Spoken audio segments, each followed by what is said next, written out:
Okay આ બસ હવે થોડી ગરમી થઈ ગયેલી છે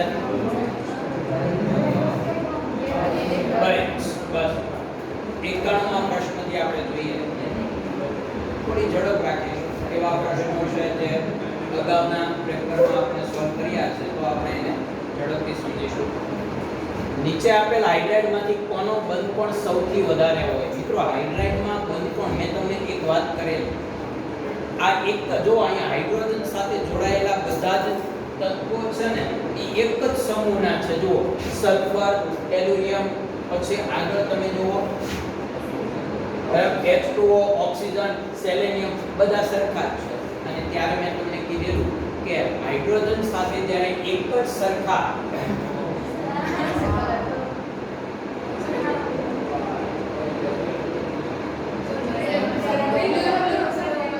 હાઇડ્રોજન સાથે જ્યારે એક જ સરખા આપણે બહુ કરીએ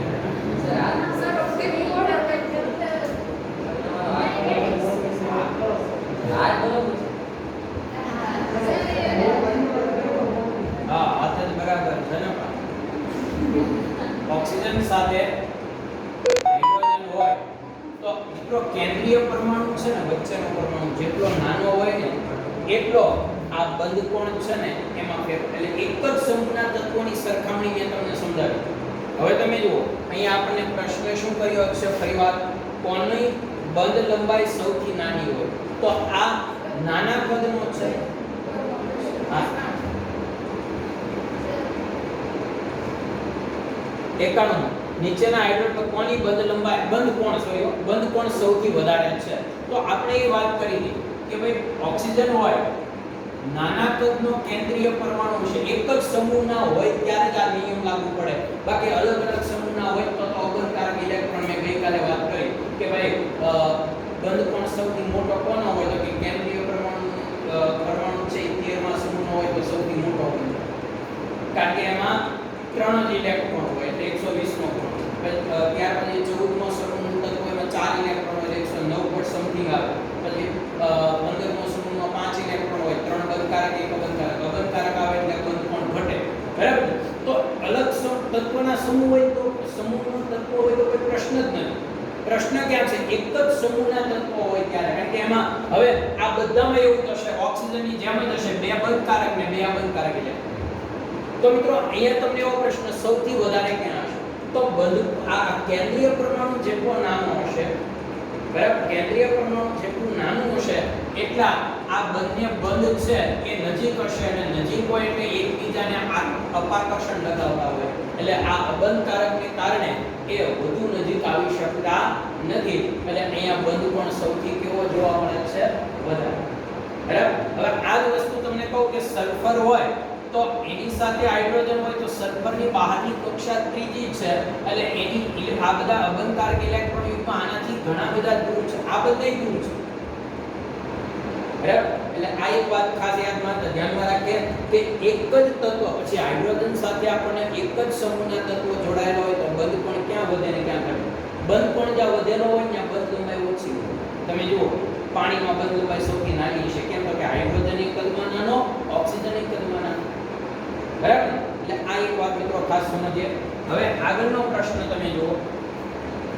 કેટલામો પ્રશ્ન છે ભાઈ 92 બંધ ક્રમાંકનો સાચો ક્રમ આપો આ પ્રશ્ન આપણે આગળ આવી ગયો એ જ છે બંધ ક્રમાંક માટે આપણે સૂત્ર લખેલું છે શું આવે બંધ ક્રમાંક બરાબર 1NB - N બરાબર ને ભાઈ તો અહીંયા તમે લખી શકશો કે પણ હા બધામાં નાઇટ્રોજન કોમન છે હું તમને એક વાત કરી દઉં આવા જ્યારે પ્રશ્ન હોય ને આપણે આખો પ્રશ્ન સમજીએ જ્યારે એક જ સરખા એક જ તત્વના જુદા જુદા અણુઓ કે આયન હોય ત્યારે આપણે એક એનું જે મેઇન પોઈન્ટ છે એ લખી નખાય N2 નું હું ઇલેક્ટ્રોન રચના લખી નાખું એટલે એમાં બંધકારક ને અબંધકારક કેટલા છે મને ખબર પડી જાય પછી એને રિલેટેડ બાકીના હું નક્કી કરીશ જો તમે 14 ઇલેક્ટ્રોન હોય sigma 1s sigma 1s star બરાબર ને sigma 2s sigma star 2s પછી કોણ આવશે અહીંયા તેથી કારણ કે બોલો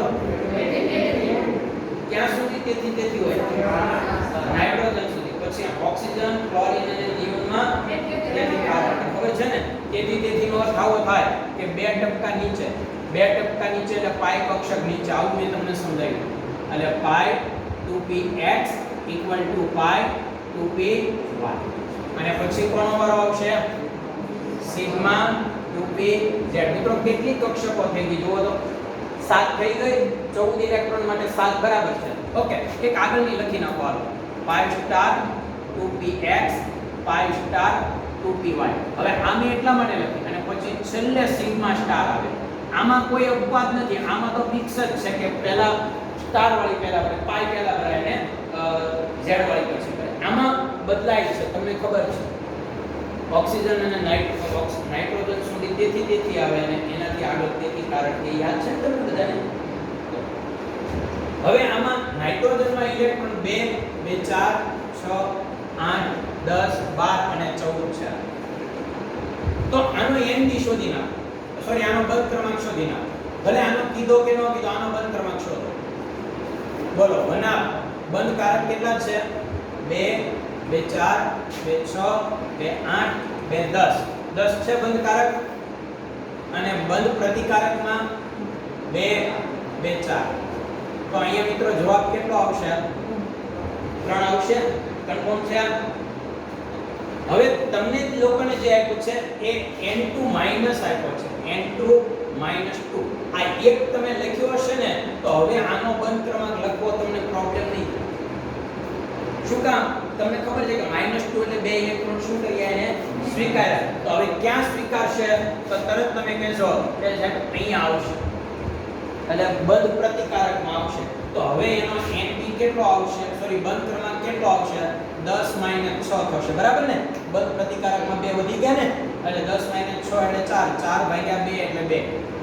પછી શું આપ્યું છે? N2 -1. હવે તમને બધું આવડવા માંડે. N2 -1 એટલે મિત્રો આ ઇલેક્ટ્રોન નથી લીધો, ખાલી આ એક જ લીધો. N2 -1 નો મતલબ શું થયો કે N2 કરતા 1 ઇલેક્ટ્રોન વધ્યું. N2 -2 એટલે N2 કરતા 2 ઇલેક્ટ્રોન વધ્યું. જેટલા ઋણ ભાર હોય એટલા ઇલેક્ટ્રોન એને શું કર્યા? તો આનો 1/10 માઈનસ અહીંયા કેટલા આવશે? 5, બરાબર ને? તો કેટલા જવાબ આવશે? 5 વધે 5 ભાગ્યા 2 એટલે 2.5. અને છેલ્લે શું આપેલું છે બોલો તો? N. બસ આ આવી ગયું. હવે તમે જોઈ શકો છો બંધ ક્રમાંકનો ચડતા ક્રમમાં સૌથી ઓછો બંધ ક્રમાંક કોનો છે મિત્રો? N2 -2, બરાબર ને? એનાથી વધુ કોનો છે? N2 -1. અને સૌથી વધુ બંધ ક્રમાંક કોનો થશે? N. એટલે જવાબ શું આવશે અહીંયા? ખ્યાલ આવ્યો? એટલે આવા બધા પ્રશ્નોમાં મિત્રો આપણે ઝડપથી કઈ રીતે કરી શકીએ ખાસ ધ્યાનમાં રાખવાનું છે. આવડે તો કરી જવા પડે. નીચે આપેલ સ્પીસીસની જોડીઓમાંથી કઈ સમબંધારણીય છે? સમબંધારણીય એટલે શું? સોરી, સમબંધારણીય નથી. સમબંધારણીય એટલે શું મિત્રો? અહીંયા ધ્યાન આપો. જેમાં બંધકારક અને બંધ પ્રતિકારક બંધકારક અને અબંધકારક ઇલેક્ટ્રોન યુગ્મની સંખ્યા સરખી હોય તો એ સમબંધારણીય કહેવાય. નહીંતર સમબંધારણીય નથી, બરાબર ને? હવે તમે લોકો શું કરશો? અહીંયા ધ્યાન આપો. થોડા ઝડપથી આપણે પ્રશ્ન લેવો હોય તો હું તમને અહીંયા સમજાવું. હું સીધો જવાબ જે છે એ તરફ જાઉં. હું કામ? કારણ કે હું તમને એનું કારણ આપી આપું, પછી પહેલા કેમ નથી એ તમને સમજાવું. હાલો, અહીંયા તમને આ રીતે આને આ લોકોએ કેવું કીધું? સમબંધારણીય નથી. આ બે સમબંધારણીય નથી. જોજો, ક્લોરીનની બહારની કક્ષામાં કેટલા ઇલેક્ટ્રોન? એક બીજી વાત તમને સમજાવું ભાઈ. આ પોઈન્ટ સમજશો ને એટલે જ આ બધું હું લખ્યું ClO3- અને બીજું શું છે? જોજો, એક બીજી રીત આપણે સમજીએ, કારણ કે લગભગ હું એવું માનું છું કે વધુ આપણને અનુકૂળ આવશે. મિત્રો આમાં કેન્દ્રીય પરમાણુ ક્લોરીન છે, એનું એક પછી એ ઓક્સિજન સાથે બંધ બનાવે છે. તમને બધાને ખબર છે કે ઓક્સિજન સાથે જે બંધ બને એમાં ડબલ બોન્ડેજ હોય છે, બરાબર ને? એટલે એક ઓક્સિજન સાથે બે બંધ, બે ઓક્સિજન સાથે 4 અને 3 સાથે 6. પણ એક ઋણ આયન છે એટલે ક્લોરીનમાં એક ઓક્સિજન એવું હશે કે જે ક્લોરીન સાથે સિંગલ બોન્ડ બનાવતો હશે. કેવો બંધ બનાવતો હશે? હવે મને કહેજો કે ક્લોરીનના કેન્દ્રમાં બાહ્ય કક્ષામાં કુલ કેટલા ઇલેક્ટ્રોન હતા? 7. એમાંથી એને વાપર્યા કેટલા બંધમાં 1 2 3 4 અને 5 બરાબર ને અને અબંધકારક કેટલા હશે એક ઇલેક્ટ્રોન યુગ્મ અબંધકારક હશે ને બરાબર એટલે આ જે અણુ છે એ Ab3 ઈ પ્રકારનો અણુ છે બંધકારક 3 ને અબંધકારક ખ્યાલ આવ્યો હવે અહીંયા આવો તો અહીંયા આ કેન્દ્રીય પરમાણુ કાર્બન છે આનું બંધારણ તમને બધાને આવડે કાર્બોનેટમાં એક ઓક્સિજન છે એક ઓક્સિજન છે મિત્રો એ ડબલ બોન્ડ સિંગલ બોન્ડ થી હોય બે ઓક્સિજન અને એ ઋણભાર હોય અને એક ડબલ બોન્ડ થી હોય જો કે આ સતત બદલ્યા કરે પણ આમ હોય હવે તમે વિચારો અહીં કેન્દ્રીય પરમાણુ કાર્બન છે એની બહારની કક્ષામાં 4 ઇલેક્ટ્રોન હતા 4 એ 4 વપરાઈ ગયા એટલે આ અણુ કયા પ્રકારનો અણુ કહેવાય क्या प्रकार નો અણુ કહેવાય કેસો મને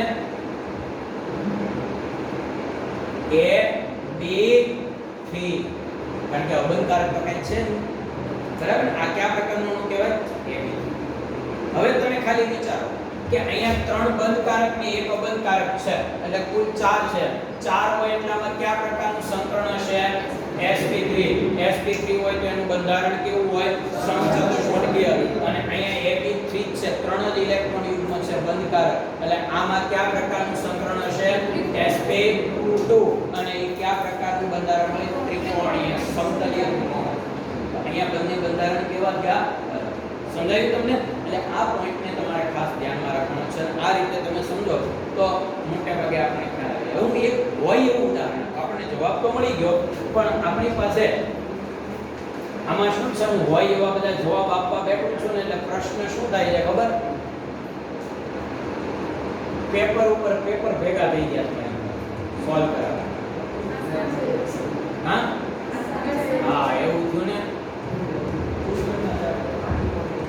ઘણા બધા પેપર હાલ અહીંયા ધ્યાન આપજો આયોડિન કેન્દ્રીય પરમાણુ છે એનું એકમ તમે ખાલી વિચારો આયોડિન ની બહારની કક્ષા કેટલા ઇલેક્ટ્રોન 7 ઓકે 7 ઇલેક્ટ્રોન એક ઋણ આપણે ઋણ છે ને આયોડિન ને લીધો એમ ઋણ એક ઋણ એટલે કુલ કેટલા થયા 8 8 માંથી 4 કેવા હોય ને 4 ક્લોરીન જોડાયા ને તો આ 8 ઇલેક્ટ્રોન માંથી 4 બંધકારક તો અબંધકારક કેટલા હોય ઇલેક્ટ્રોન 4 હોય પણ જોડકા કેટલા હોય બે આમ તમારે વિચારવાનું મિત્રો કે આયોડિન ની બહારની કક્ષામાં ઓલરેડી 7 ઇલેક્ટ્રોન તો હતા અને એક ઋણભારને કારણે એને મેળવ્યો હવે આ 8 ઇલેક્ટ્રોન માંથી આ 1 2 3 અને 4 ઇલેક્ટ્રોન જે ભાગીદારીમાં વપરાઈ ગયા એટલે બંધકારક તો અબંધકારક ઇલેક્ટ્રોન યુગ્મ કેટલા વધ્યા 2 વધ્યા તો હું આને Ab4E2 પ્રકારનો અણુ કહીએ તો કે ન કહીએ હવે અહીંયા આવો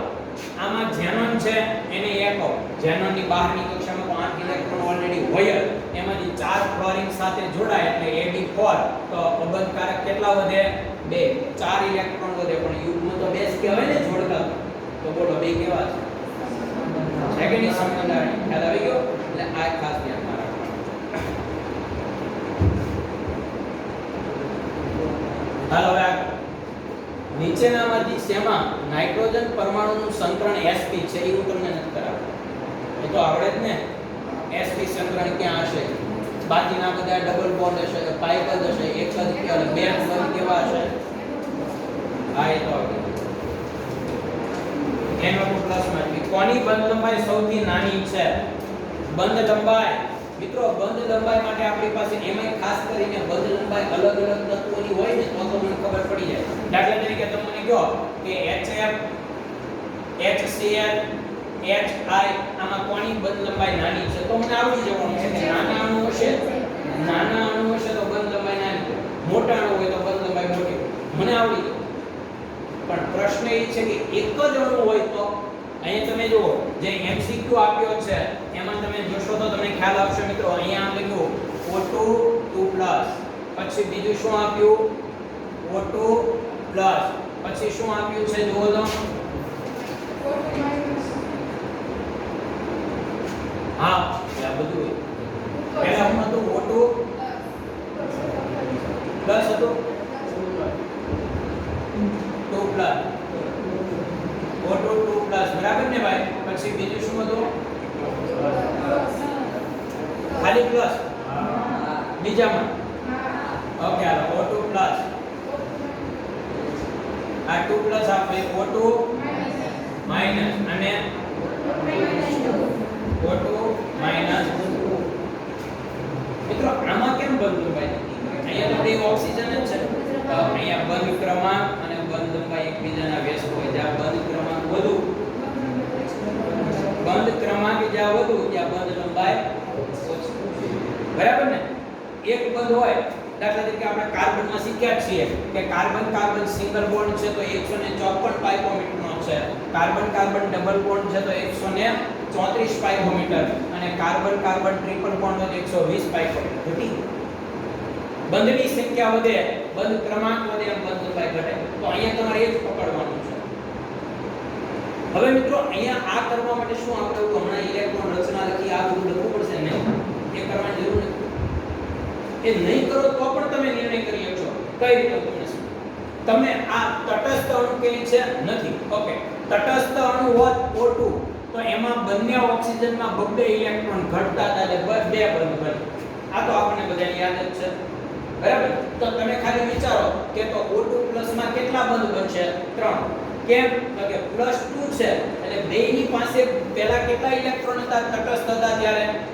6 અને આમાં પણ કેટલા હતા 6 ખાલી વિચારો બેયને બબ્બે ની જરૂર હતી એટલે બબ્બે બંધની ભાગીદારી હવે મિત્રો O2 +2 છે એનો મતલબ બે ઓક્સિજન પાસે 6 ઇલેક્ટ્રોન નથી બે ઓક્સિજન પાસે ફક્ત 5 ઇલેક્ટ્રોન જ છે કેમ તો કે એક ઇલેક્ટ્રોન બંનેએ શું કરી દીધેલો છે ગુમાવી દીધો બરાબર ને તો આ ઓક્સિજને પણ એક ઇલેક્ટ્રોન બે ઇલેક્ટ્રોન ગુમાવી દીધો એક ગુમાવ્યો તો કેટલી ભાગીદારી કરવી પડે એટલે જેટલા પ્લસ થાય બે પ્લસ થાય તો સમજવાનું કે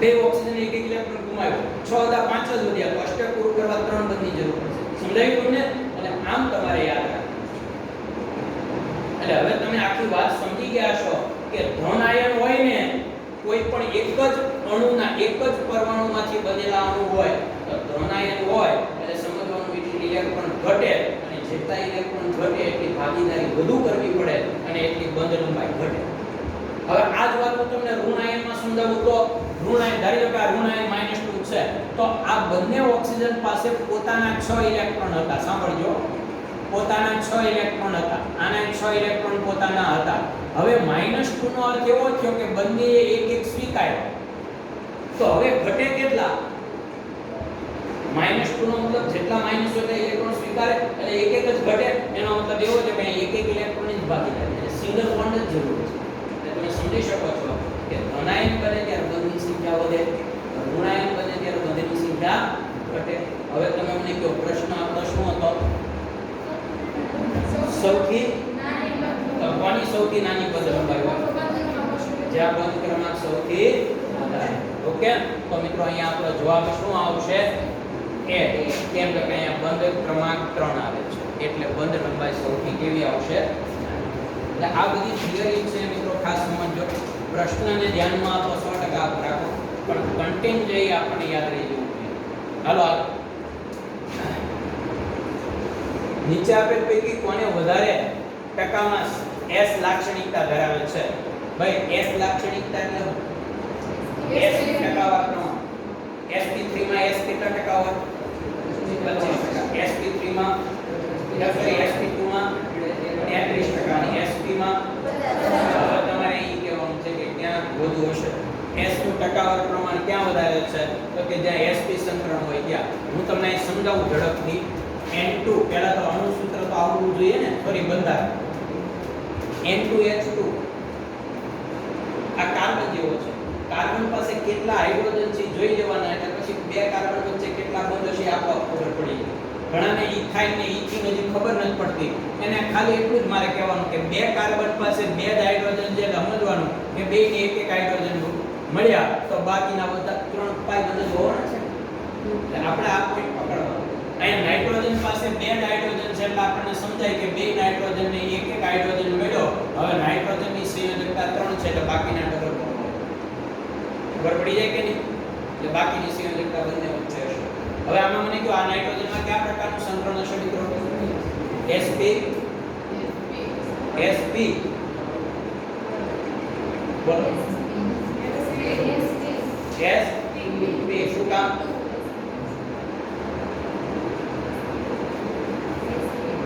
sp2 શું કામ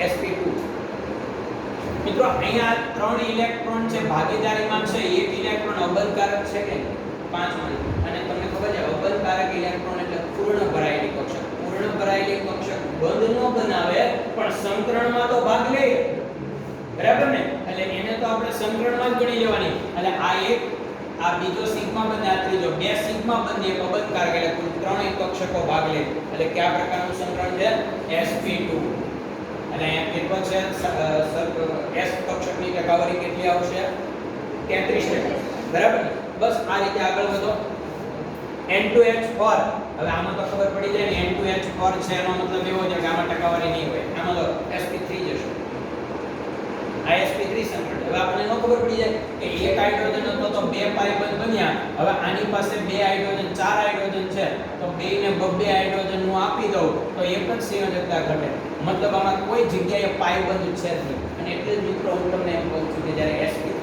sp2 કે sp સંકરણ છે યાદ રાખવા માટે કોઈ દિવસ કેટલા સિગ્મા બનશે ગણાય કેટલા પાઈ બનશે જેટલા પાઈ બંધ હોય ને એટલી p કક્ષક ઘટાડી નાખવાનું આ બેસ્ટ ટ્રીક છે એટલે આ લો અબંધકારકને કારણે જે ભૂલ પડે તમારે તરત યાદ કરવાનું કે અહીં એક પાઈ બનશે એટલે એક કક્ષક સંકરણમાં ભાગ લીધો એટલે અબંધકારક ઇલેક્ટ્રોન યુગ્મ યાદ રાખવાનો કોઈ પ્રશ્ન જ ન આવે સમજાયું તમને આખી વાત એટલે અહીંયા તમે જો કોઈ જગ્યાએ પાઈ બંધ છે નથી તો એનો મતલબ એવો થયો આ sp3 સંકરણ છે કયું છે sp3 છે ઓકે NH3 માં sp3 જ આવશે હો ભાઈ કારણ કે એમાં તો નાઇટ્રોજન સાથે ત્રણ આવે એટલે એમાં sp3 અને NH2 માઈનસ હવે આમાં તમે જોજો નાઇટ્રોજન પાસે પોતાના 5 ઇલેક્ટ્રોન હતા મિત્રો અહીંયા ધ્યાન આપજો પોતાના 5 ઇલેક્ટ્રોન હતા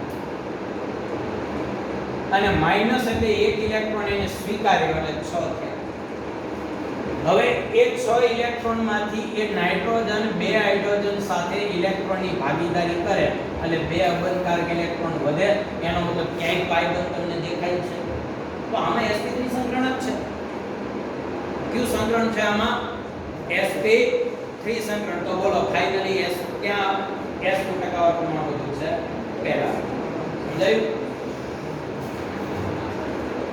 ઓકે અણુની ધ્રુવીયતા અને તેની દ્વિધ્રુવીય ચાક માત્રાને આધારે મુખ્યત્વે ઘટક પરમાણુઓની વિદ્યુત ઋણતા તેમજ અણુના આકાર પર હોય છે નીચેનામાંથી કયા અણુમાં સૌથી વધુ દ્વિધ્રુવીય ચાક માત્રા હશે દ્વિધ્રુવીય ચાક માત્રા સૌથી વધુ ક્યાં હોય તો આપણે કીધેલું છે કે જ્યાં ધ્રુવીયતા વધુ હોય ખાલી ધ્રુવીયતા વધુ હોય એટલે નહીં પકડવાનું સાથે સાથે કહો કે આ ધ્રુવીયતા કેન્દ્રિત હોવી જોઈએ કેન્દ્રિત એટલે એક જગ્યાએ શું થવું જોઈએ ભેગી થવી જોઈએ આવું આપણે શીખ્યા હતા કે હે આપણે એવું ઉદાહરણ લીધું હતું કે NF3 કરતા NH3 વધુ ધ્રુવીય છે આ વધુ ધ્રુવીય છે હકીકતમાં ધ્રુવીય બંધ વધુ આમાં જોવા મળે આ ફ્લોરિન છે વધુ ધ્રુવીયતા આમાં જોવા મળે કારણ કે ફ્લોરિન વધુ ઋણ છે બરાબર ધ્રુવીય પણ અહીંયા ધ્રુવીયતા ફ્લોરિન તરફ હોવાથી વહેંચાઈ જાય છે જ્યારે આમાં શું થાય તો કે આમાં નાઇટ્રોજન વધુ ધ્રુવીય છે એની સાથે જોડાયેલા પરમાણુ કરતા એટલે ધ્રુવીયતા બધી નાઇટ્રોજન તરફ છે એટલે એક જગ્યાએ કેન્દ્રિત થાય છે એટલે ધ્રુવીયતા વધે પરિણામે દ્વિધ્રુવીય ચાક માત્રામાં પણ શું થશે વધારો તો મિત્રો આ જ તમારે ધ્યાનમાં રાખવાનું છે અહીંયા આપણે પાણીમાં લઈ શકીએ કારણ કે ધ્રુવીયતા ત્યાં વધુમાં વધુ છે નીચે આપેલ અણુ આયનમાં બધા જ બંધ એક સરખા હોતા નથી બોલો આમાં કોઈ એવો અણુ છે કે જેમાં બધા બંધ એટલે ખબર પડી જાય ને CH4 કેમ કે એમાં પાઈ બંધ આવે છે બરાબર ને ઓકે પછી પ્રતિચુંબકીય ગુણધર્મ ધરાવતા સ્પીસીઝમાં અયુગ્મિક ઇલેક્ટ્રોન હોતા નથી નીચેનામાંથી કયા પ્રતિચુંબકીય ગુણ છે એટલે તમને ખબર છે પ્રતિચુંબકીય માટે આપણે શું હમણાં થિયરી બોલ્યા હતા પહેલા જે બધા ઇલેક્ટ્રોન જોડકામાં હોય એને પ્રતિચુંબકીય કહેવાય અને અયુગ્મિક હોય તો એને અનુચુંબકીય કહેવાય મિત્રો આમાં તમને આ નાઇટ્રોજનની પ્રોડક્ટ બધી આપી છે એ આપણે હમણાં જ લીધી તમને યાદ છે નાઇટ્રોજનમાં N2 અણુ હતો એમાં બધા જ અણુઓ ધ્રુવીય હતા. યાદ છે? પરસ્પર બધા યુગ્મિત હતા. 14 ઇલેક્ટ્રોન હતા. 7 કક્ષામાં બબે ગ્રુપાઈ ગયા અને એના મતલબ એમાં એક યુગ્મિત ઇલેક્ટ્રોન નથી. એટલે કેવો ગુણ કહેવાય? પ્રતિચુંબકીય. ઓકે. નીચેના પૈકી કોનો બંધ ક્રમાંક O2 -1 ને સમાન હોય? આ તમારી પર છોડી દો. બંધ ક્રમાંક સરખો ક્યારે હોય? ભાઈ બંધ ક્રમાંક સરખો ક્યારે હોય? જ્યારે બેમાં ઇલેક્ટ્રોનની સંખ્યા સરખી હોય. બરાબર ને? ઇલેક્ટ્રોનની સંખ્યા સરખી હોય એટલે બંધકારક અને બંધ પ્રતિકારક ઇલેક્ટ્રોન સરખા હોય બેના, અને બે અણુમાં બંધકારક અને બંધ પ્રતિકાર સરખા હોય એટલે Nb - Na ભાગ્યા 1/2 કરશો એટલે બેમાં જવાબ કેવો આવશે? સરખો. તો મને કહો લ્યો અહીંયા આ નાઇટ્રોજન પાસે કેટલા, ઓક્સિજન પાસે કેટલા ઇલેક્ટ્રોન છે? O2 -1 છે હો ભાઈ. એટલે કેટલા ઇલેક્ટ્રોન નાઇટ્રોજન? 8 દુ 16 ને 17. બરાબર ને? હવે 17 ઇલેક્ટ્રોન વાળો તમારે ગોતવાનો છે. મને તો દેખાય છે આપતું, કારણ કે ફ્લોરિનમાં 9 to 18 એક કેવો ઇલેક્ટ્રોન સરખા હોય એટલે ઇલેક્ટ્રોન રચના કેવી હોવાની? સરખી. અને ઇલેક્ટ્રોન રચના સરખી હોય તો બંધકારક અને બંધ પ્રતિકારક કક્ષકોમાં ઇલેક્ટ્રોનની સંખ્યા સરખી હશે એટલે બેના બંધ ક્રમાંક પણ કેવા આવશે?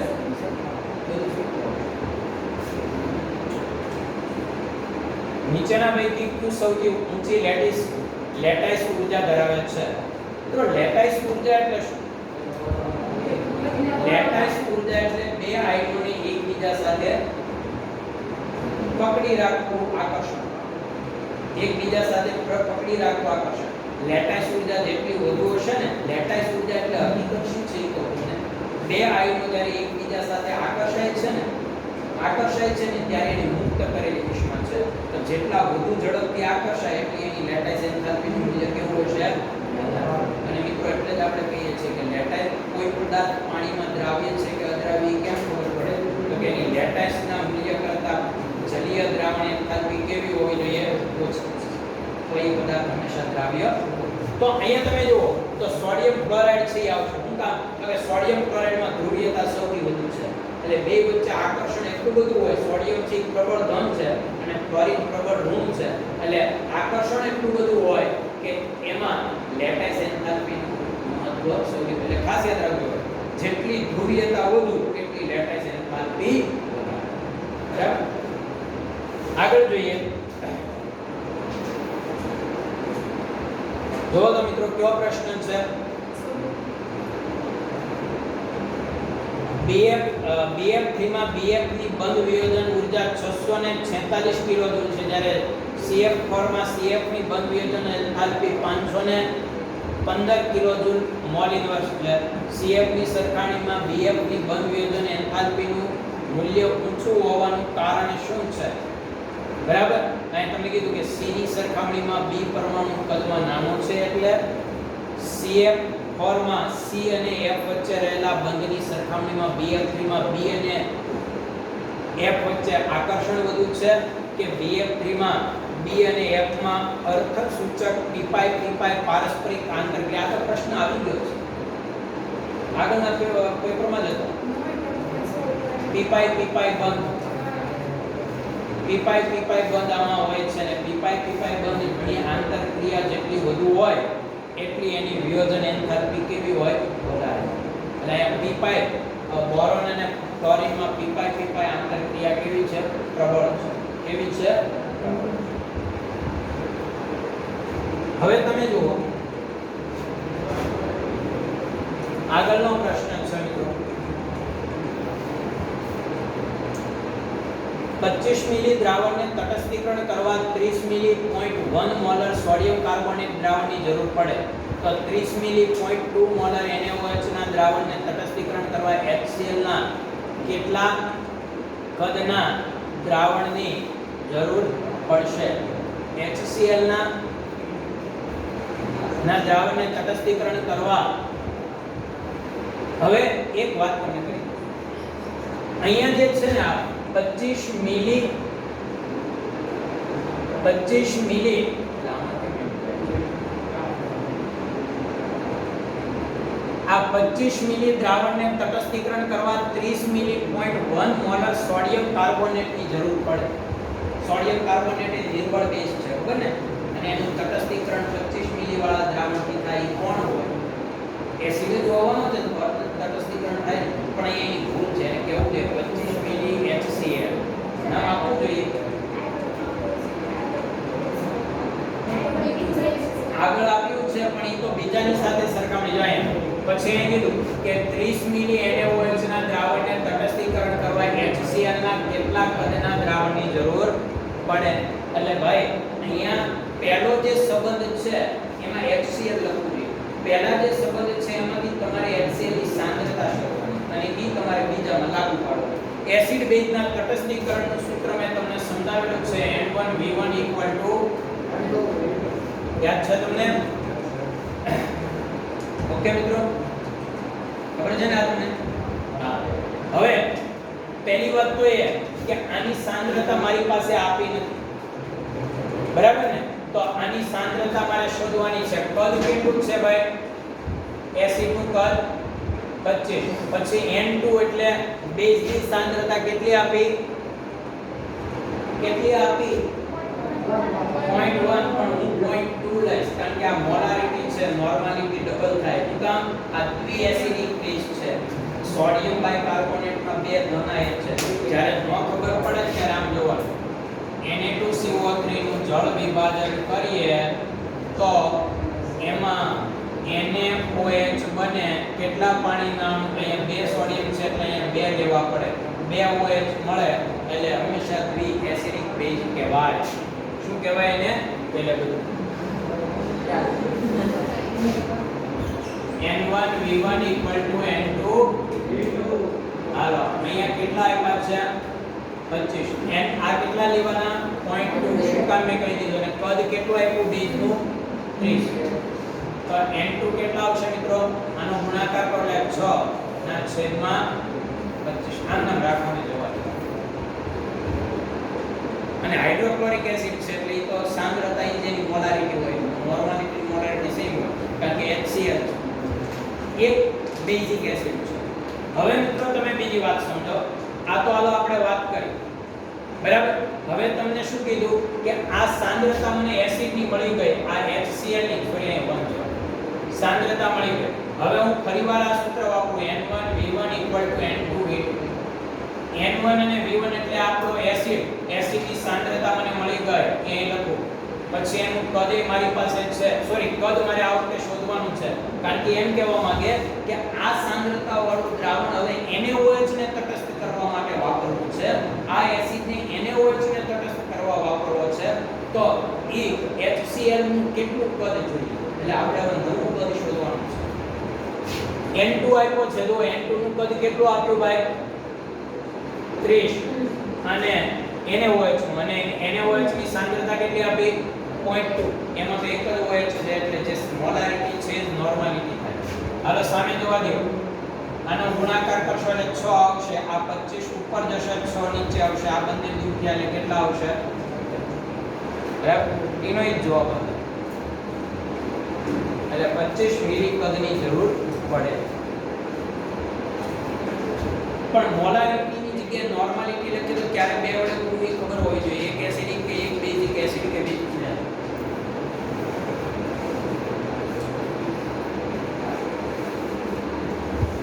એ તમારે ધ્યાનમાં રાખવું પડશે.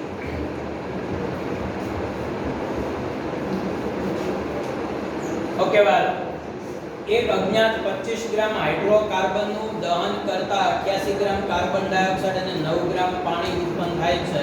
તો આ અજ્ઞાત કાર્બન ડાયોક્સાઇડનું શું ધરાવતું છે? એટલે એમાં કેટલો કાર્બન ને કેટલો હાઇડ્રોજન? ખૂબ સરસ પ્રશ્ન છે. પણ આમે કરાવ્યો છે કે કારણ કે આ પ્રશ્ન તો છે ને ગઈકાલે તમારું પેપર મારા મોબાઈલમાં તો એટલે ઘરે મારી બેબી આવા 4-5 પ્રકરણ કરી નાખ્યા છે એટલે એને મેં આ સોલ્વ કરી દીધી એટલે મને યાદ જો તો ભાઈ શું છે આગળનો પ્રશ્ન? 2 મોલર NaOH ના જલીય દ્રાવણની ઘનતા 1.28 ગ્રામ સેન્ટીમીટર ક્યુબ છે તો દ્રાવણની મોલારિટી ખાલી જગ્યા થશે 2 મોલર ઘનતા આપી છે અને મોલારિટી આપી મોલારિટી શોધવાની છે રીટી ને રીટી ઘનતા આપી છે NaOH નું દળ આપ્યું છે મિત્રો આ પ્રશ્ન તમારા માટે ખાસ અગત્યનો છે કારણ કે અહીંયા મોલારિટી અને મોલાલિટી બંને વચ્ચેનો જો સંબંધ આવડે અથવા તો મોલની સંખ્યા આવડે તો આવડવાનું છે બરાબર હું તમને આ પ્રશ્ન સમજાવું અહીંયા દેખાય સૌથી પહેલા તમને જે આપ્યું છે ત્યાંની શરૂઆત કરીએ હાલો ભાઈ મોલારિટી બરાબર શું સૂત્ર છે મોલના છેદમાં કદ શેમાં હોય પણ કોનું કદ છે એ આખા દ્રાવણ કોનું કદ છે હવે અહીંયા તમે જુઓ તો આમાં તમને કદ આપેલું છે હવે તમે શું કરશો ખબર મોલ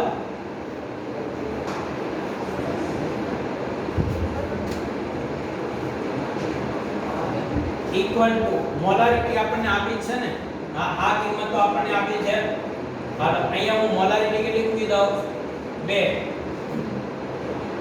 કેટલા મૂકી દઉં 2 હવે અહીંયા આપણને મોલ નથી આપ્યા જોઈ લો આપ્યા છે મોલ આપણને અહીંયા મોલની સંખ્યા આપી છે નથી આપી બરાબર ને અહીંયા આપણને ખાલી 2 મોલર NaOH નું દ્રાવણ આપ્યું અને બીજું આપણને ઘનતા આ બે જ વસ્તુ આપણને આપી છે અને તમને કીધું કે એની મોલાલિટી શોધો હવે મોલાલિટી શોધવી હોય તો તમારે શું કરીશું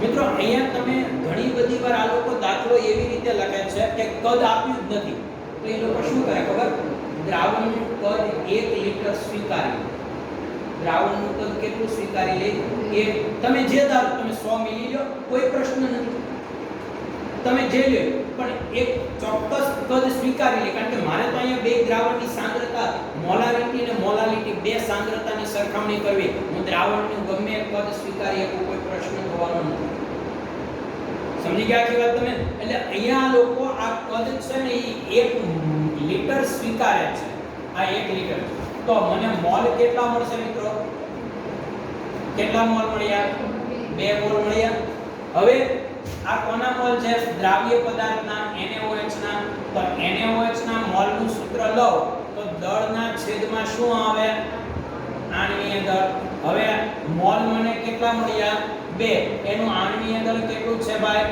40 તો દળ કેટલું મળ્યું મને એટલે એનો મતલબ કે આપણો દ્રાવ્ય પદાર્થ કેટલા ગ્રામ છે 80 ગ્રામ આ દાખલો અહીંયાથી નો આવડે તો જ્યારે કદ નો આપે પણ બે અલગ અલગ સાંદ્રતાની સરખામણી કરવાની કે ત્યારે મિત્રો તમે કદ ગમે તે દાખલો કરી હવે તમે જો મેં શું કર્યું દ્રાવ્યના મોલ શોધ્યા મોલ ઉપરથી એનું દળ શોધી નાખ્યું હવે હું શું કરું ખબર આ તો દ્રાવ્યનું મોલ શોધ્યું અને મોલાલિટી જે છે એમાં મિત્રો શું આવશે એમાં મોલના છેદમાં દ્રાવ્યના મોલ છેદમાં દ્રાવકનું દળ આવે બરાબર ને અને દ્રાવકનું દળ શેમાં આવે કિલોગ્રામમાં જો તમારે ગ્રામમાં મૂકવું હોય તો ઉપર 1000 મૂકવા પડે મારી પાસે દ્રાવ્ય પદાર્થના મોલ તો છે દ્રાવ્યના મોલ મારી પાસે છે અહીંયા 1000 છે મારી પાસે પણ દ્રાવકનું દળ નથી દ્રાવકનું દળ શોધાય કઈ રીતે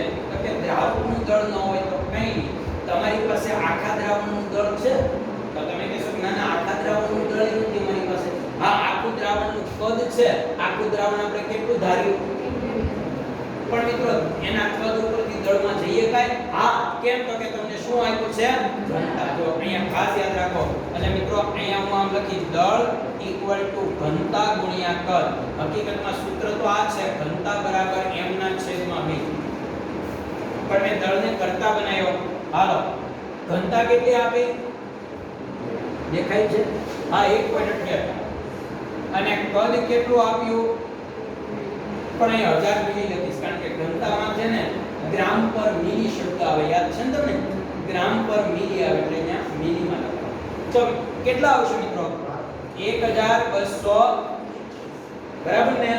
આ એટલા ગ્રામ આપણને કોનું દળ મળ્યું? આખા દ્રાવણ. હવે આખા દ્રાવણનું દળ મળ્યું હોય એમાંથી મારે દ્રાવકનું દળ શોધવું હોય તો શું કરવું? તો કે આખા દ્રાવણના દળમાંથી દ્રાવ્ય પદાર્થને શું કરી નખાય? બાદ કરાય. વધે કોણ હોય? દ્રાવક. એટલે અહીંયા મને દ્રાવક કેટલો મળશે? 1200. અને એક કિંમત હું અહીંયા મૂકી દઉં છું મિત્રો. આ બંને 0 દૂર કરીશ. 6 દુ 12. આનો ભાગાકાર કરો એટલે તમને જવાબ આવશે. ખ્યાલ આવ્યો? એટલે સમજવા જેવો દાખલો. ખ્યાલ આવ્યો? આ ખાસ દાખલો સમજવા જેવો છે અને મેં મારી રીતે તમને કરાવ્યો છે કે ભાઈ મોલારિટી પરથી મેં મોલમાં ગયો, મોલ ઉપરથી દળ શોધ્યું, દ્રાવ્યનું દળ, આખા દ્રાવણનું દળ એટલે ઘનતા ગુણ્યા કદ. એમ આખા દ્રાવણનું શોધ્યું, પછી આખા દ્રાવણમાંથી દ્રાવ્યને બાદ કરી નાખ્યો એટલે વધ્યો એ દ્રાવક વધ્યો. અને મારે સામે જરૂર દ્રાવકની છે. કોની જરૂર હતી મારે?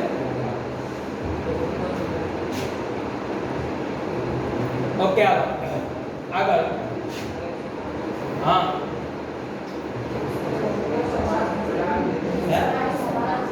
કેમ એમ બાકી રહી જાય? હું ઉતાવળમાં છું એટલે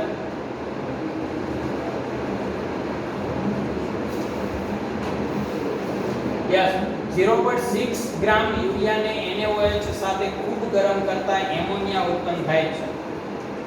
અને ઉત્પન્ન થતો એમોનિયા નીચેના પૈકી કયા HCl ના દ્રાવણ સાથે સંપૂર્ણ રીતે સંયોજાશે? મતલબ કે તમને એવું કહેવા માંગે કે એને આ જે HCl ની જે સાંદ્રતા આપી, બરાબર? HCl ની જે સાંદ્રતા આપી એ જ સાંદ્રતા એટલું જ ટૂંકમાં કહીએ ને તો આમાંથી એવો કેવો હશે કે NaOH જે ઉત્પન્ન થાય છે, એમોનિયા જે ઉત્પન્ન થાય એ એમોનિયાના સંપૂર્ણ તટસ્થીકરણ માટે કેટલો HCl જોઈએ? આમાંથી કયો HCl લાગુ પડે? બરાબર? તો તમારું કામ સૌથી પહેલું શું હોય ખબર તમને? એમોનિયાના મોલ શું? સૌથી પહેલું કામ આપણું શું હોય? એમોનિયાના મોલ. મિત્રો અહીંયા તમારી પાસે સૂત્ર છે. શું છે બોલો તો? યુરિયાને NaOH સાથે ગરમ કરતા યુરિયાનું સૂત્ર કોઈ કહેશો મને? NH2CO NH2 કોની સાથે ગરમ કરવો? NaOH. મિત્રો અહીંયા ધ્યાન આપજો એટલે શું બનશે ખબર તમને? આ અને આ અહીંયાથી આમ બનતું છે. આના બે અણુ લેવા પડશે અને બે આની સાથે જોડાય એટલે બે એમોનિયા બનશે. NH3 બે બનશે. પછી આ Na અને આ CO એટલે એ શું બનશે ખબર તમને? Na2CO3. જોઈ લો. બરાબર ને? તો હવે તમે જુઓ તો અહીં એમોનિયા કેટલા મળ્યા?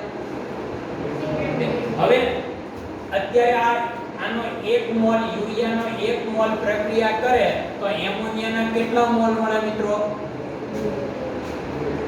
હું ટાર્ગેટ પ્રમાણે જ સૂત્રની નીચે દાખલો ગણું છું. જેની જરૂર હોય એને જ બાકી નહીં. એક આપ્યું હોય એક શોધવાનું હોય. અત્યારે મેં અહીં લખ્યું કે આનો 1 મોલ વપરાય ત્યારે એમોનિયાના 2 મોલ બને. તમને દેખાય છે? હવે 1 મોલ એટલે કેટલું વજન? 60 ગ્રામ. યુરિયાના આણ્વીય દળ જેટલું વજન, બરાબર ને? તો આ 60 ગ્રામ વપરાય ત્યારે આ 2 મોલ મળે. તમને એમ થશે કે આને કેમ તમે મોલમાં રાખ્યા? એટલા માટે મોલમાં રાખ્યા કારણ કે મારે એને મોલની જરૂર છે.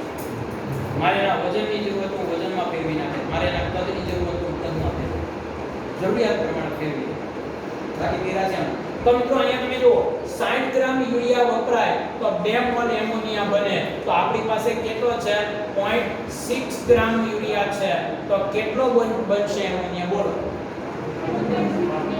હે 0.02 મોલ. તો અહીંયા આપણી પાસે એમોનિયા જે બનશે ને 0.02 મોલ બનશે. કેટલો બનશે? 0.0. હવે તમારે લોકોએ વિકલ્પ કેમ પસંદ કરવાનો? હવે તમારે લોકોએ બધા જ વિકલ્પમાં અહીંયા ધ્યાન આપજો. હવે આ એમોનિયાનું તટસ્થીકરણ કોની સાથે કરવું છે ભાઈ? HCl સાથે.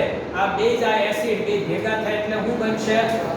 NH4Cl. ખાલી ક્ષાર બનશે, પાણીનો બનશે. NH4Cl. આ હાઇડ્રોજન પહેલા અહીંયા આવે. આરએનએસ ના સિદ્ધાંત પ્રમાણે, લોરી-બ્રોસ્ટેડ ના સિદ્ધાંત પ્રમાણે H+ સ્વીકારે એટલે બેઝ H+ ગુણ આવે એસિડ. એટલે આ ધન બનશે, આ ઋણ બનશે NH4Cl. તો તમે જુઓ આના 1 મોલ ને તટસ્થ કરવા આનો મારે 1 મોલ જોઈએ, બરાબર ને? તો આના 0.02 મોલ ને તટસ્થ કરવા આના મારી પાસે 0.02 મોલ હોય કે નહીં? હવે તમારે ચારે વિકલ્પમાં 0.02 મોલ ક્યાંથી શોધી નાખો? 0.02 મોલ HCl ક્યાંથી શોધવાનું? એ કેમ શોધાય? તો કે અહીંયા તમે જો બધાની સાંદ્રતા આપી મિત્રો. તમારી પાસે સૂત્ર છે નોર્માલિટી ઇક્વલ ટુ મોલ ના છેદમાં નોર્માલિટીમાં મોલ નહીં લખી શકું, નોર્માલિટી છે પણ આમ તો તમને ખબર જ છે HCl હોય તો નોર્માલિટી હોય એ જેની શું હોય તો તમારે અહીંયા તમે નોર્માલિટી જગ્યાએ મોલારિટી લખી નાખો. આ છે મોલના છેદમાં કદ અને એને ગુણ્યા 1000, કારણ કે આ બધા કદ એને મિલીમાં આવ્યા. હવે તમારે શું કરવાનું? મોલારિટી મૂકી જવાની, આ મૂકતું જવાનું, ટૂંકમાં મોલ ને કરતા બનાવી. બોલો તો શું થાય? મોલારિટી ગુણ્યા કદ છેદમાં 1000. હવે તમારે શું કરવાનું ખબર મિત્રો? આ બધી કિંમત મૂકતા જાઓ, જ્યાં તમને HCl ના મોલ 0.02 મળે એ આપો છો. સમજી ગયા તમે? હવે મને કહો લ્યો, પહેલામાં જો 100 મિલી છે, હું અહીં એક દાખલો ગણીને બતાવું. અહીંયા મોલારિટી 0.2 આપી, કદ છે એ આપણે કેટલું લઈએ છીએ? 100 મિલી છે અને નીચે 1000 છે.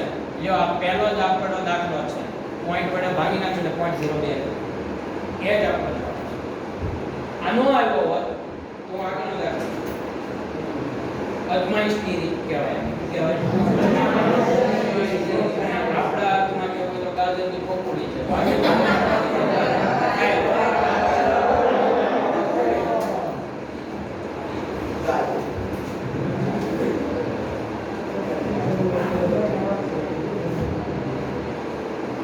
ઓકે,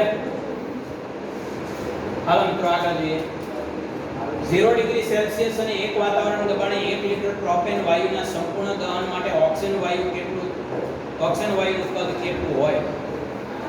1 લિટર પ્રોપેન, આ લિટર કદ આપ્યું, દબાણ આપ્યું અને તાપમાન આપ્યું, પણ તમારે લોકો શું કરાય ખબર?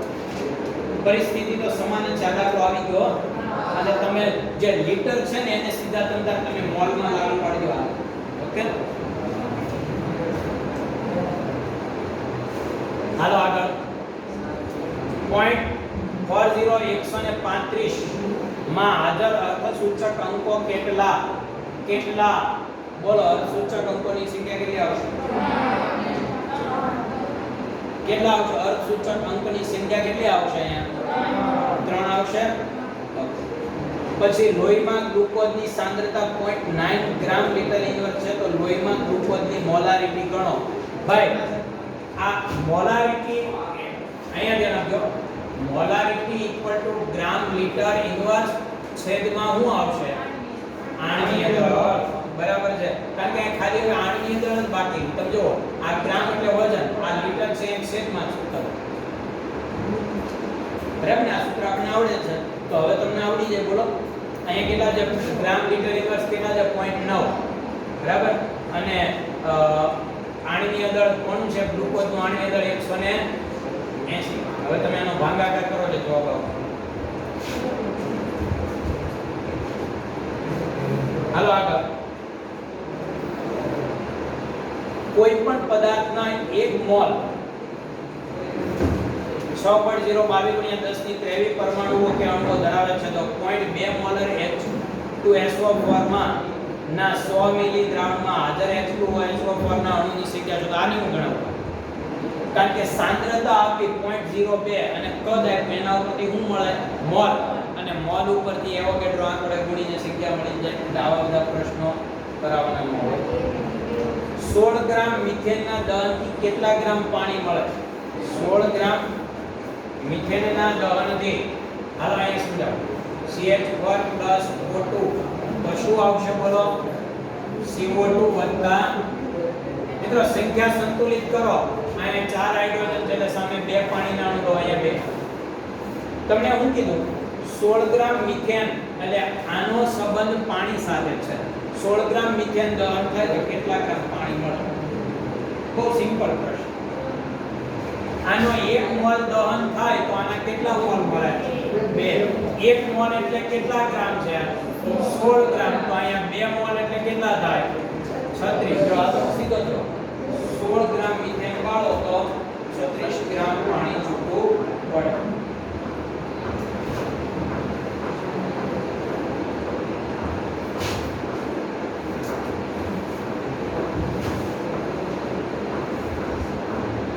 ગ્રામ એમોનિયા 540 ગ્રામ પાણીમાં ઓગળેલ છે. તો પાણી અને એમોનિયાના મોલ અંશ ખાલી જગ્યા છે. આવો આ દાખલા આવડે કે ન આવડે? પહેલા વજન ઉપરથી શું કરવાનું?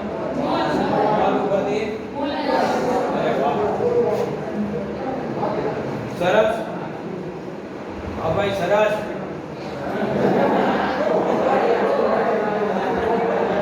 અને ધ્યાનમાં આવ્યો 10% વજનની ટકાવારી ધરાવતા સાંદ્રતા ધરાવતું KOH નું 5 કિલોગ્રામ દ્રાવણ બનાવવા કેટલા ગ્રામ KOH ની જરૂર? આ તો બહુ સિમ્પલ પ્રશ્ન.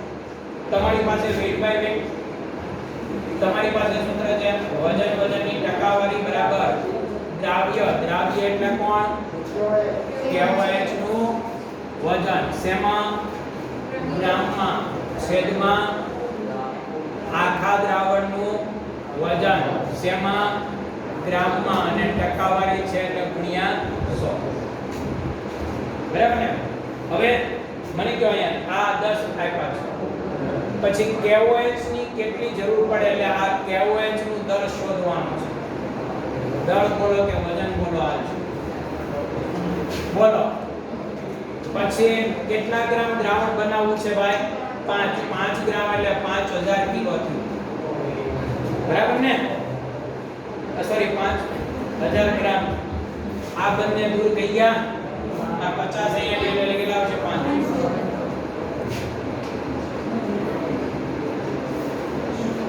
ઓકે. પરમાણુ ક્રમાંક 21 ધરાવતા તત્વના અયુગ્મિક ઇલેક્ટ્રોન માટે નીચેના પૈકી કયા ક્વોન્ટમાર્કનો સેટ સાચો છે? 21 પરમાણુ ક્રમાંક ધરાવતા પહેલા તો 21 પરમાણુ ક્રમાંક ધરાવતું તત્વ હોય ને એની ઇલેક્ટ્રોન રચના લખી નખાય. કોણ છે 21 વાળો?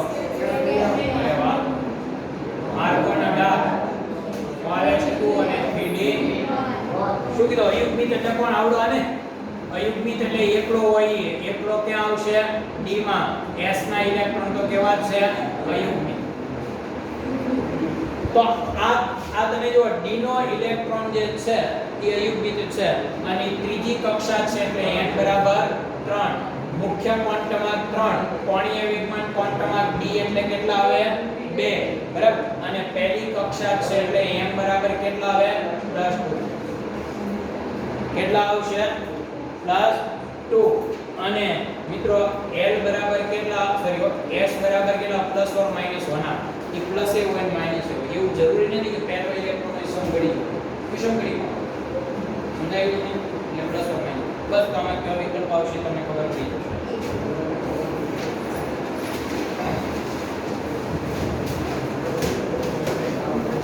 હા, 2p પેટા કોષમાં મહત્તમ અયુગ્મિત ઇલેક્ટ્રોન ધરાવતા હોય તેવા તત્વના કેન્દ્રમાં પ્રોટોનની સંખ્યા કેટલી છે? બોલો. મહત્તમ અયુગ્મિત ઇલેક્ટ્રોન કોણ ધરાવે? કોણ? 7 વાળો નાઇટ્રોજન. જેની બહારની કક્ષામાં કેટલા અયુગ્મિત ઇલેક્ટ્રોન હોય? 3. બરાબર ને ભાઈ? એટલે એમાં કેન્દ્રમાં પ્રોટોન કેટલા હોય? 7. આ આવી ગયો છે દાખલો. પરમાણુ ક્રમાંક 1 થી 100 ધરાવતા તત્વના D કક્ષકમાં ઇલેક્ટ્રોન ધરાવતા હોય તેવા તત્વોની કુલ સંખ્યા કેટલી છે? એ તો બધું સામાન્ય ખ્યાલ છે. D માં હોય એવા કેટલા છે? ઓકે. પછી આગળનો પ્રશ્ન જોઈએ. 0.005% ની ચોકસાઈ સાથે પરમાણુમાં આવેલા ઇલેક્ટ્રોન 600 મીટર સેકન્ડના વેગથી ફરે છે. ઇલેક્ટ્રોનનું સ્થાન કેટલી ચોકસાઈથી નક્કી કરીશું? જો ભાઈ કેટલી ચોકસાઈથી આવેલા ઇલેક્ટ્રોન એટલા 600 મીટર પર સેકન્ડના વેગથી ગતિ કરે તો વેગની અનિશ્ચિતતા કેટલી? કોઈ કહેશો મને વેગની અનિશ્ચિતતા કેટલી આવશે? તો કે 600 એની ગતિ છે, એની ગતિના કેટલા ટકા એમાં ચોકસાઈ છે? પોઈન્ટ અને ટકાને સાદી સંખ્યામાં ફેરવવો હોય તો આપણો નિયમ છે કે ટકાને મૂળ સંખ્યા વડે ગુણી 100 વડે ભાગવાનું. ખબર છે તમને? એટલે આમ આપણી રીતે કેવું છે એમ કહેવાય કે 100 એ 005 તો 600 એ બરાબર. કારણ કે આપણને શું કીધું આ લોકો સીધી એને વેગમાં અનિશ્ચિતતા કેટલી છે સીધું ન કીધું, એને કીધું કે 0.005 જેટલી અનિશ્ચિતતા છે એટલા ટકા. એટલે આપણે મૂળ જે ઝડપ હોય એના એટલા ટકાની જે અનિશ્ચિતતા છે આપણે શોધવી પડે અને અહીંયા અનિશ્ચિતતા આપણે સીધી આપેલી નથી. તો બોલો મિત્રો અહીંયા શું આવશે?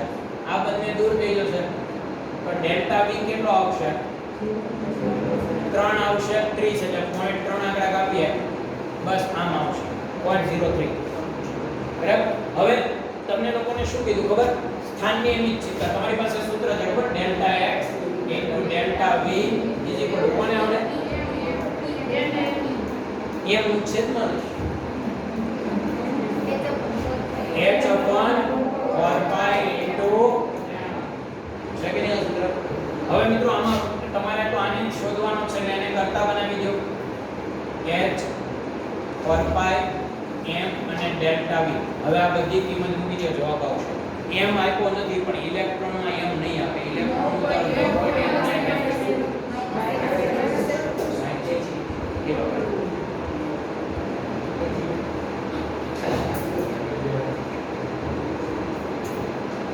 હાલો.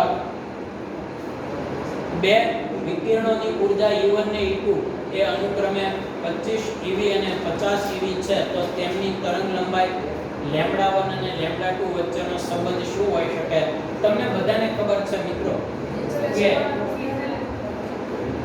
ઊર્જા અને તરંગ લંબાઈ બે એકબીજાના શું છે? કારણ કે આપણી પાસે સૂત્ર છે E hc λ. આ બે તો અચળ છે તો જેનો E ડબલ એની λ1 અડધો. સમજી ગયા તમે આખી વાત મારી? અથવા તમે એક કામ કરો આ hc હવે હું એક કામ કરો આ સૂત્ર બે માટે લાગુ પાડું. એકને હું E1 λh1 λ1 કહું hc અને બીજું સૂત્ર લખું E2 λ2 hc. તમને એમ થશે કે અહીંયા કેમ તમે h1 ને h2 c1 અને h2 ને c2 નો કરીએ તો અચળ છે. એટલે હું આમ સરખાવી શકું કે પહેલી પરિસ્થિતિ બીજી પરિસ્થિતિ લખી શકું કે નહીં ભાઈ? હવે તમે જુઓ E1 કેટલો આપ્યો? 25 લેમ્બડા શોધવાનો. E2 કેટલો આપ્યો? 50 લેમ્બડા શોધો. મિત્રો બેયમાંથી 25 ઉડાડી દો એટલે λ1 બરાબર 2 λ2. ખ્યાલ આવી ગયો? એટલે આ રીતે આપણે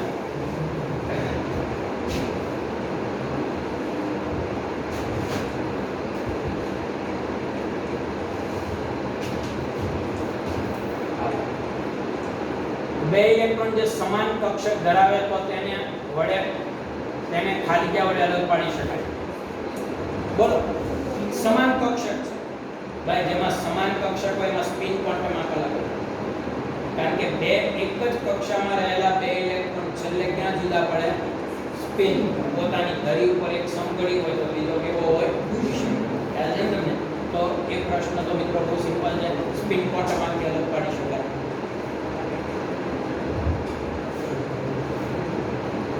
પહેલા પેપરના માર્ક્સ આપી દીધા? ગયા પેપરના માર્ક્સ આવી ગયા? ગયો કેમિસ્ટ્રીના પેપરના 180 માર્ક્સ પહેલા રાઉન્ડ. કોને 180? હે 100 કોને? 100 કોને? 100 પહેલા 101 102 105 હવે કોઈ આગળ નહીં. હવે ને કેટલા? કાંઈ નહીં. હાઇડ્રોજન પરમાણુના વર્ણપટમાં નીચેનામાંથી કઈ સંક્રાંતિ શ્રેણી એ દ્રશ્યમાન વિસ્તારમાં આવે? મિત્રો તમને ખબર છે? પહેલી શ્રેણી છે કઈ છે? પછીની દ્રશ્યમાન અને બાકીની ત્રણેય તો બામાં છે હાઇડ્રોજનની શક્ય ઉત્તેજિત ઊર્જાનું મૂલ્ય નીચેના પૈકી કયું છે બરાબર એ તો આપણે શોધીએ કે ને એનર્જી આપણે હવે એક વાત તમને કરી દઉં કે આ જ્યારે તમે એનર્જી એટલે કે ઊર્જા શોધો છો ત્યારે એક વાત ખાસ ધ્યાનમાં રાખજો મિત્રો અહીંયા એક તમને શબ્દ છૂટો કરી કે ઈવી છે ને ઘણાને ઈવી એટલે ઇલેક્ટ્રોન વોટ એ ઊર્જાનો એકમ છે આપણે મોટા ભાગે ઊર્જાનો એકમ જૂલમાં લેવાની ટેવ પડી ગઈ પણ આ તમે આ સૂત્ર યાદ કરશો ત્યાં તમને સમજાશે આ સૂત્ર યાદ કરશો ત્યાં અહીંયા લખ્યું હાઇડ્રોજનની શક્ય ઉત્તેજિત ઊર્જાનું મૂલ્ય નીચેના પૈકી કયું છે તો અહીંયા તમે ઉત્તેજિત અવસ્થા એટલે નાઇટ્રોજન પહેલીમાંથી ક્યાં જાય બીજીમાં તો બીજીમાં હોય એટલે હાઇડ્રોજનનો ઇલેક્ટ્રોન પહેલી કક્ષામાં હોય તો એ ધરાવસ્થામાં જાય બીજીમાં જાય તો ઉત્તેજિત થયો કહેવાય બરાબર તો મિત્રો આ એક વાત તમે ખાસ સમજો કે આ લોકોએ અહીંયા RH ની જે કિંમત આપી છે રીડબર્ગ અચળાંકની એ આપણને આપી છે 13.6 અને આપણે EV અને આપણે શીખ્યા છીએ શું લખી હતી 2.18 × 10⁻18 જૂલ છે કે નહીં હવે આ બે વચ્ચેનો સંબંધ લઈ અને જૂલ અને EV વચ્ચેનો સંબંધ તારવવો એટલે કાયમ માટે યાદ કારણ કે ઘણી બધી વાર EV ની જગ્યાએ જૂલમાં કન્વર્ટ કરવાનું આવે તો આપણે આના આધારે આપણે સમજવું જોઈએ કે ભાઈ એટલા EV = 2.18 × 10⁻18 જૂલ કોણ મોટો છે આમાં આ બેમાંથી કોણ કયો એક મોટો છે આવડો મોટો છે જેની આગળ મૂલ્ય મોટું હોય એ નાના દાખલા તરીકે ઉપર તને એમ કહો કે 1000 ગ્રામ બરાબર 1 કિલોગ્રામ આમાંથી કયો એકમ મોટો છે જેની આગળ સંખ્યા નાની હોય એકમ નાનો હોય ને સંખ્યા નાની એકમ મોટો અને સંખ્યા મોટી એકમ મોટી સંખ્યા જેનો મતલબ એને એટલા વડે ગુણો ત્યારે પહેલો થાય સમજાયું 1000 ગ્રામ ભેગા કરીએ ત્યારે 1 કિલોગ્રામ થાય એટલે થોડું વિચાર ઓકે તો આ મોટો એકમ છે મિત્રો તો તમે એક કામ કરો મોટા એકમને 1 માં ફેરવી નાખો એટલે કે આ 2.18 × 10⁻18 ને આ સાઈડ લઈ અને 1 જૂલ એટલે 1 જૂલ બરાબર કેટલા EV થાય તમને કન્ફર્મ ખબર પડશે બરાબર આ યાદ રાખો નીચેના પૈકી કયા આયનોનો સમૂહ સમ ઇલેક્ટ્રોનીય છે એ આવડી જાય આવી ગયો છે પ્રશ્ન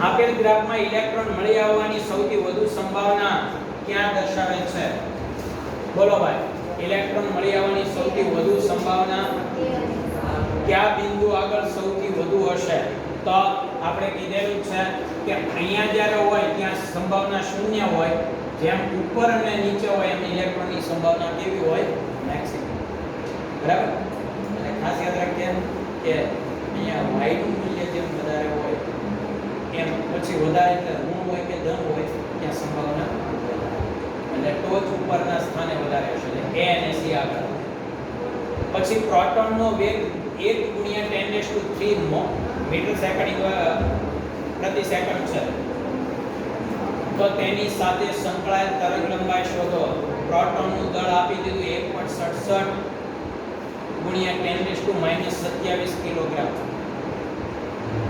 તરંગ લંબાઈ શોધવાની કીધી છે મિત્રો આવડે કે નહીં તમારી પાસે સૂત્ર છે કયો હે h/v કોનું સૂત્ર છે ધ બ્રોગ્લીનું સૂત્ર શું છે લેમ્ડા h/v બરાબર ને લેમ્ડા h/h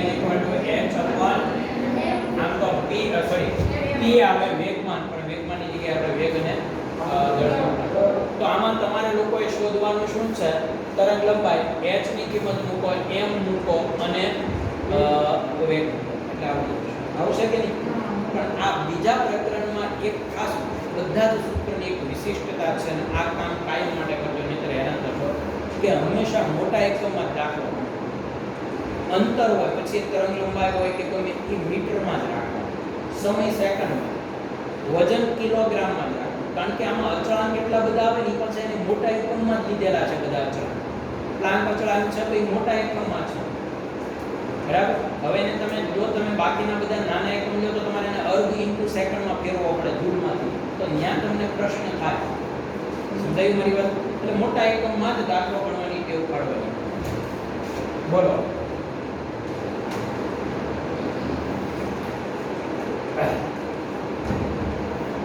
જો આપણે લિથિયમ થી ક્લોરીન તરફ બીજા આવર્તમાં જઈએ તો અહીં ખાલી જગ્યામાં ઘટાડો થાય. શેમાં ઘટાડો થાય? હે? આયનીકરણ એન્થાલ્પી નહીં વધે, વિદ્યુત ઋણતા વધે, પરમાણુની ત્રિજ્યા ઘટે. ડાબેથી જમણે કારણ કે કેન્દ્રમાં પ્રોટોન વધે, બહારની કક્ષામાં ઇલેક્ટ્રોન વધે, પ્રોટોન અને ઇલેક્ટ્રોન વધે એટલે આકર્ષણ. ક્લોરીનની આયનીકરણ એન્થાલ્પી 349 કિલોજૂલ મોલ ઇન્વર્સ છે, તો ક્લોરીનની ઇલેક્ટ્રોન આકર્ષણ એન્થાલ્પી ખાલી જગ્યા છે. આયનીકરણ એન્થાલ્પી એટલી છે તો ઇલેક્ટ્રોન આકર્ષણ એન્થાલ્પી કેટલી છે? બરાબર. તે ઋણ હોય સ્વીકારવાનું. જો તમે આમાં ઋણ જે જવાબ હોય એ આપણે સ્વીકારીએ, બરાબર. પણ એક વાત કહું કે આંકડાકીય રીતે તમે જોશો તો ઇલેક્ટ્રોન પ્રાપ્તિ આયનીકરણ એન્થાલ્પી જે હોય ઇલેક્ટ્રોન ગુમાવવાની કરતા મેળવવાની વૃત્તિ છે એની વધુ છે, એટલે મૂલ્ય ઋણ આવશે અને પહેલા કરતા કેવું આવશે? વધારે આવશે. એટલે એ જવાબ આમને ખબર પડી. મેગ્નેશિયમની પ્રથમ અને દ્વિતીય આયનીકરણ ઊર્જાઓ અનુક્રમે આપી છે. 12 ગ્રામ મેગ્નેશિયમ બાષ્પમાં હાજર દરેક મેગ્નેશિયમ પરમાણુને વાયુરૂપ આયનોમાં રૂપાંતરિત કરવા જરૂરી ઊર્જા કેટલી આવશે? જો પહેલી વાત તો તમે સમજો કે અહીંયા પ્રથમ અને દ્વિતીય આયનીકરણ એન્થાલ્પી એ લોકોએ આપી છે, બરાબર ને? પણ મિત્રો એક વાત તમને કરી દઉં કે અહીંયા તમને શું કીધું કે આયનોમાં રૂપાંતરણ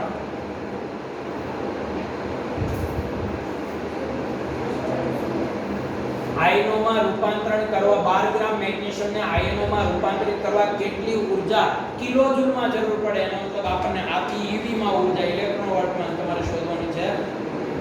એટલે મેં જે તમને સંબંધ લખાવ્યો એ લેક્ચર કેમ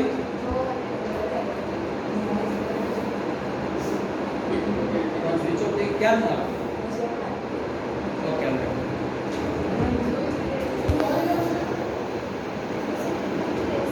ઉતર્યા છે ભાઈ, ત્યાં મને ઉતારી દે. હવે આપણે અહીંયા જો 1 EV બરાબર 96.5 કિલોજૂલ છે, યાદ રાખજો. 1 EV બરાબર કેટલા છે? 96.5.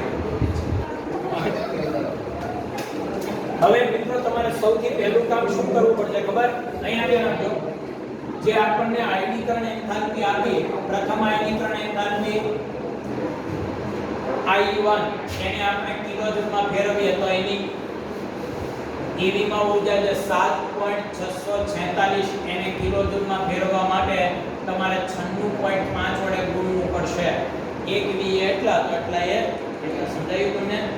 હાલો ફેરવીને તમે જવાબ મેળવી છો. અહીંયા તમને જવાબ કેટલો આવશે ફાઇનલી તમને કહી જ દઉં, બરાબર. એટલે ટૂંકમાં એને કિલોજૂલમાં ફેરવશો તમે પહેલાને એટલે લગભગ જવાબ આવશે 2188.6. જોઈ લો તો આવે છે એવો કઈ? કેટલો આવે છે જોઈ લો. કા સીધો બેનો સરવાળો કરીને ફેરવો તોય મને કોઈ વાંધો નથી, કારણ કે અંતે તો મેગ્નેશિયમનું આયનીકરણમાં ભાઈ એક ઇલેક્ટ્રોનની બે છૂટા પાડવા છે અને બે વાર તમારે ન કરવું પડે. એક કામ કરો, આ E1 ને E2 બે લખી નાખો. આ કેટલો છે? આને જોવા દો અત્યારે કેટલો છે? 15.035. આ બેનો સરવાળો કરી નાખો. હાલો 1 8 6 અને 15 ને 8 કેટલા થાય? 22. આમ આવ્યું. આ EV માં આવ્યું. હવે સીધો આને તમે પહેલામાં ફેરવી નાખો એટલે 96.5 વડે ગુણી નાખો એટલે કિલોજૂલમાં બની જશે. એક એક ને ફેરવાની એટલે બેનો સરવાળો કરી ફેરવો. ગુણાકાર કરવાનો એટલે કે ટેન્શન ન હોય. એક ને તમે બેનો સરવાળો કરી ગુણાકાર કરો, કાઈ ફેર ન કરો તો ગુણાકાર 2188. આમાં 6 આપ્યા કિલોજૂલ મોલનો સાથ. હવે આ એટલી ઊર્જા એને બે ઇલેક્ટ્રોન છૂટા પાડવા જોઈએ. હવે તમે ખાલી વિચારો 12 ગ્રામ મેગ્નેશિયમનું આયનીકરણ કરવા કેટલી જોઈએ? મિત્રો આ જે છે કિલોજૂલ, પણ આ મોલ ઇન્વર્સ હોય. 1 મોલ મેગ્નેશિયમને એટલી ઊર્જા જોઈએ. હવે તો વિચારો 1 મોલ મેગ્નેશિયમ એટલે કેટલા ગ્રામ છે ખબર તમને? 24 ગ્રામ છે. તો 24 ગ્રામ ને એટલી જોઈએ તો 12 ગ્રામ એટલે કેટલા મોલ? અડધો ભાગ અને 8 અડધી ઉર્જા. સીધી વાત છે ને? આજે આપણને કિંમત આવી પર મોલ છે અને 1 મોલ મેગ્નેશિયમ એટલે આની અંદર જે 24 ગ્રામ મેગ્નેશિયમ ને આયનીકરણ કરવા એટલી ઉર્જા જોઈએ તો આપણને ખાલી 12 ગ્રામ ની શોધવાની કીધી, મતલબ અડધા મોલ ની કીધી, તો એનાથી અડધી થાય કે નહીં? તો આ 2188.6 ના અડધા કેટલા પર તમને જવાબ મળશે, બરાબર ને? એટલે આ રીતે આપણે અહીંયા દાખલો ગણવાનો થાય છે. પછી એને તમારે પહેલામાં ફેરવવાનું છે.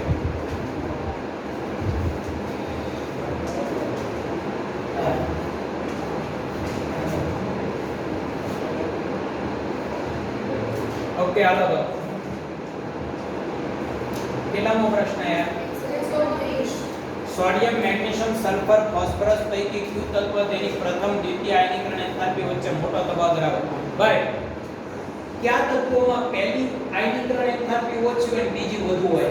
જેની બહારની કક્ષામાં એક ઇલેક્ટ્રોન હોય ને પહેલો ગુમાવવો સહેલો પડે પણ બીજો ગુમાવવા માટે બહુ મહેનત કરવી પડે, કારણ કે બાહ્ય કક્ષામાંથી એક ઇલેક્ટ્રોન ગયો અને તટસ્થ અવસ્થામાંથી ગુમાવવો પડે, બરાબર ને? એટલે તરત આપણને ખબર પડી જવી જોઈએ કે પહેલા અને બીજા આયનીકરણ એન્થાલ્પીમાં મોટો તફાવત પહેલા સમૂહમાં હોય, બીજા સમૂહમાં કઈ આયનીકરણ એન્થાલ્પી મોટો તફાવત હોય?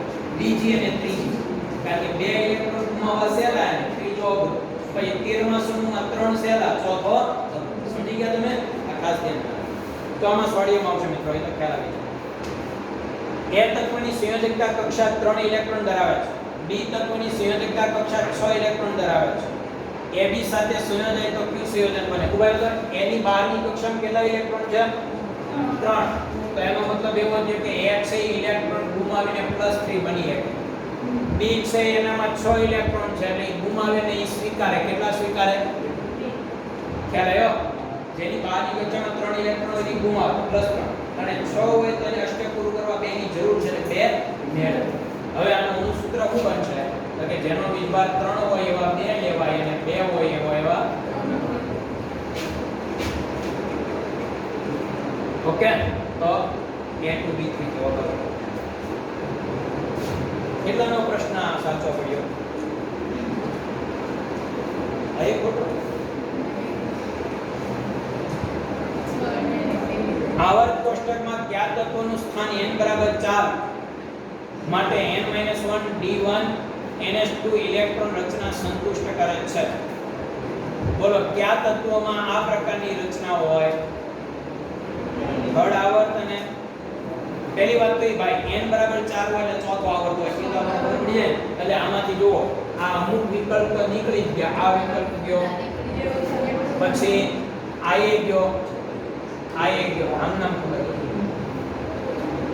જેનો આવર્ત ચોથો હોય એમાં બહારની ઉર્જા ચોથી તો હોય. આમાં કઈ વિચારવાનું નથી, આનો જવાબ આવડી. આ કેટલાનો વાક્ય છે? આવર્ત કોષ્ટક તરફ જોયા વિના આવર્ત કોષ્ટકમાં 3a સમૂહના તત્વો પસંદ કરો. પરમાણુ ક્રમાંક આપેલા છે. બોલો 3a એટલે કેટલામો સમૂહ? કોઈ મને કહેશો? 3a એટલે કેટલામો સમૂહ? એટલે કેટલામો? 13મો. 3a એટલે કેટલામો? 13મો. તો એમાં તમે પસંદ કરો તો ભાઈ 5 ચોરસ, પછી એની નીચે એલ્યુમિનિયમ 13 એટલે આપણને નામનો મળે, બરાબર ને? હવે આગળના પ્રશ્નમાં જઈએ. તત્વની 5 સફળ આયનીકરણ ઊર્જા અનુક્રમે આપી દો. એક જ તત્વની 5 આયનીકરણ ઊર્જા આપી તો ઇલેક્ટ્રોનની સંખ્યા ખાલી જગ્યા તો સંયોજકતા ઇલેક્ટ્રોન એટલે બહારની કક્ષાના ઇલેક્ટ્રોનની સંખ્યા ખાલી જશે. બહુ સરસ પ્રશ્ન છે મિત્રો, 1 સેકન્ડમાં જવાબ આવી જાય. તમને એક તત્વની 5 આયનીકરણ એન્થાલ્પી આપી એટલે પહેલો ઇલેક્ટ્રોન ગુમાવવા માટે કેટલી ઊર્જા જોઈએ? બીજો ઇલેક્ટ્રોન, ત્રીજો, ચોથો. તમારે શું કરવાનું છે ખબર? તમારે ખાલી અહીંયા જોવાનું છે કે ભાઈ પહેલો ઇલેક્ટ્રોન ગુમાવવા માટે 800 કિલો જૂલ ઊર્જાની જરૂર પડી. કેટલાની જરૂર પડી? 800. બીજા ઇલેક્ટ્રોન ગુમાવડે સીધી 2400 ની જરૂર પડી, 3 ગણી થઈ ગઈ. એનો સીધો મતલબ એવો થયો કે આની બહારની કક્ષામાં એક ઇલેક્ટ્રોન હશે, તે બીજો ઇલેક્ટ્રોન ગુમાવવો ખૂબ જ કેવો હશે, મુશ્કેલ હશે. સમજાયું તમને?